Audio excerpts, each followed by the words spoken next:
Hi, welcome to News English class. I'm your instructor, Dr. Ye.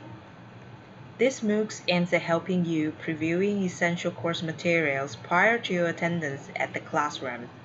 Please spend sufficient time getting yourself acquainted with the contents provided.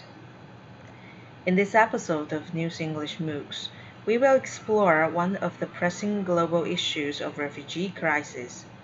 It is hoped that this session will help you understand its urgency and stimulate a fuller view into this difficult humanitarian crisis. The content of this episode include the differentiations among refugee, asylum seeker, and immigrant, and an introduction to European refugee crisis.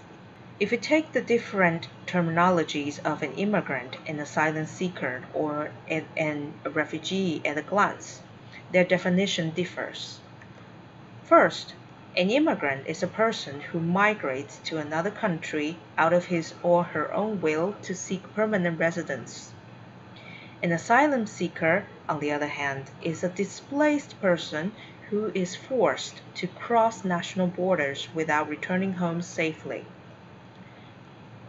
Once an asylum seeker formally makes a claim for asylum, and the contracting state or the UNHCR, in short for United Nations High Commissioner for Refugees, grants the applicant a refugee status, he or she is then called a refugee.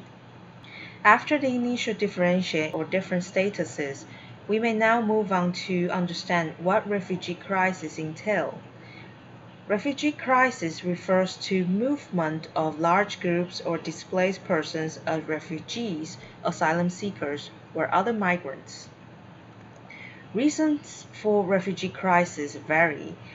They may be caused by war or civil war, violations of human rights such as discrimination, marginalization, or inequality, environment and climate disasters, or economic hardship. The European migrant crisis or European refugee crisis began in 2015 because there is a rising number of refugees and migrants made the journey to the European Union to seek asylum.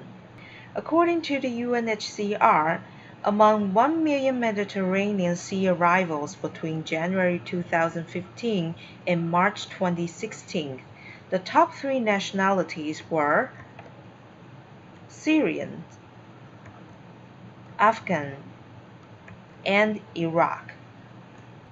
Of the refugees and migrants arriving in Europe by sea in 2015, 15% were men, 70% were women, and 25% were children.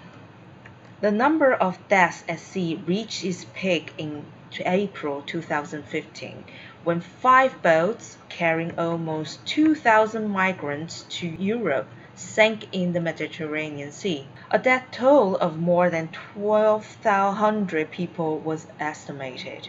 The context of the shipwrecks involved ongoing conflicts and refugee crisis. In 2014, Italy took in an upsurge of refugees in the number of sea arrivals from Libya. Then the first half of 2015, Greece overtook Italy as the first EU country of arrival. Then in the summer of 2015, Northern European countries, especially Germany and Sweden, received a flow of refugees and migrants moving from Balkan countries. As revealed earlier, Syrian refugees became the largest refugee group since 2014. Most Syrian refugees were hosted by neighboring countries in Turkey, Lebanon, and Jordan. With the influx of asylum seekers, the European Union has struggled to cope with the crisis since April 2015.